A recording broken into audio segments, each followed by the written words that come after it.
Welcome to this explainer, where we're going to turn a bunch of seemingly random box numbers into your absolute ultimate competitive edge for finding the rarest Hot Wheels. Have you ever wondered how some collectors just seem to have, I don't know, a sixth sense for finding the absolute best cars? Well, it's not magic, and it's definitely not just luck. It's all about cracking the code. I mean, really think about it for a second. Why are you always missing the best cars? If you're just walking into a store blindly hoping to get lucky, well, someone who actually knows how to read case codes has probably already walked out with the treasure hunts you've been chasing for weeks. Serious collectors, they use these exact codes to time their store visits perfectly.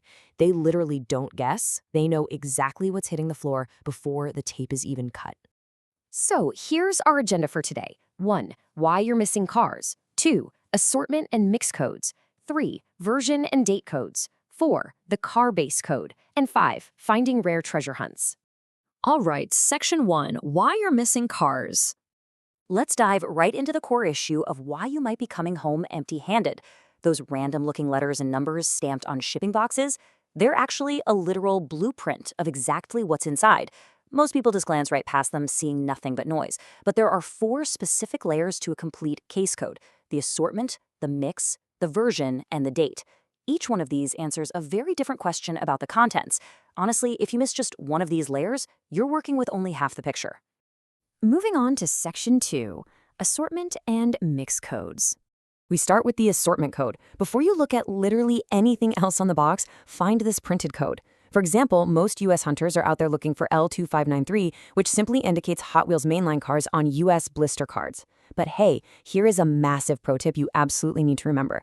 Assortment codes can and do vary by year and region. While L2593 is the standard right now for U.S. mainlines, Mattel can absolutely update codes between product years.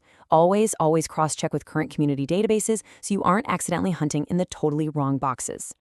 Now check out this simple number, 72. A standard U.S. mainline case holds exactly 72 pieces. It's incredibly helpful to know the basic math so you don't get crushed under a pallet looking for cars that literally aren't there. But just keep in mind, premium lines, like Car Culture or Boulevard, they're going to have entirely different case counts, so don't just assume 72 applies across the board. Okay, so the most crucial point is right next to that assortment code. You're going to find a stamped block of characters, and the very last letter in that block reveals the case mix. This is it, guys. This is the secret code collectors actually care about the most. It tells you exactly where in the year's release cycle this particular box falls. So, Mattel releases 15 mainline case mixes every single year. They run sequentially from A all the way down to Q. But you might notice some missing letters there. They purposefully skip I and O. And why? Well, simply because they look way too much like the numbers 1 and 0, which would cause absolute chaos on the factory floor, and let's be real, for us collectors too. Understanding this alphabet soup gives you a crystal clear tactical advantage. Finding fresh A, B, and C cases early in the year, that guarantees you'll see the highest concentration of brand new models. Meanwhile, those later mixes, like K or L, well, they're much heavier on carry forwards. That's essentially restocking popular cars from earlier in the year alongside just a handful of new additions. Bottom line, if you want the freshest castings, you want the earliest letters.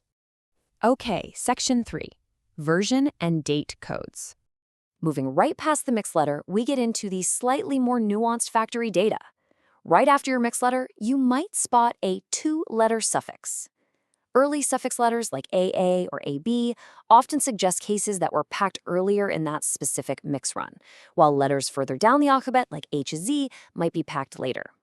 But listen closely to this part. This is just a loose collector reference. It is not a firm rule. Please don't base your purchasing decisions purely on this suffix, and note that premium lines usually don't even have them at all. Then we have the date code, which is usually stamped separately. It tells you approximately when the box was actually packaged at the factory, using a surprisingly simple formula. WW is the week of the year, YY is the last 2 digits of the year, N is just a shift indicator letter, and that final number, that's the actual factory shift. It's basically a literal timestamp of the box's creation. Let's practice that for a second. So, a code reading 0724 and 1 means it was packed in the 7th week of 2024 on the first shift. But hey, here is a super common trap. Don't panic if the year on the box is older than the cars you're expecting. Global toy manufacturing happens months in advance, so just consider it a bit of Mattel time travel. A box packed in December of 2024 is almost certainly going to be full of 2025 mainlines. Which brings us to Section 4, the car base code. Now, what about the cars themselves? Once a car is actually out of the box, it carries a secondary clue stamped directly on its base. This combination of a letter and a couple of numbers roughly maps out the production year and week of that specific vehicle. It acts as a fantastic starting point for dating an older loose model you might find at, say, a flea market or a collector show. It kind of gives the car its own little birth certificate. But, and this is another great pro tip to remember, and I literally cannot stress this enough, base codes are general references, they are not precise timestamps. This mapping isn't perfectly consistent across all international markets, all years, or all product lines. So treat the base code as a loose collector reference point to cross-check with community databases, definitely not absolute gospel. Let's just beautifully put all of this together. Imagine you see a box sitting there. The printed code is L2593, boom, US mainline blister cards. The stamped block ends in 976K, okay, Mix K, the 10th release of the year. The separate date stamp is 3224N2. You now know for a fact this is a Mix K case packed on the second shift of week 32 in 2024. That gives you a crystal clear picture of exactly what's inside without ripping a single piece of tape. Finally, Section 5, finding rare treasure hunts. So why go through all this effort to become a cardboard codebreaker? Well, it all comes down to treasure hunts. Regular treasure hunts generally show up across most of the yearly mixes, but those highly coveted, rubber-tired, spectacular paint job super treasure hunts, based on historical collector data, they tend to drop in just 1 or 2 specific mixes per year, rather than being spread out evenly throughout the whole release cycle. Knowing the exact mix letter gives you a totally unfair advantage. If you follow community forums and you know that the super treasure hunt Datsun you desperately want is hitting in Mix F, you don't need to waste your time digging through pallets of Mix D or Mix H cases. You can entirely skip cases that mathematically probably don't even have the super treasure hunt you're looking for. It saves you so much time and frustration.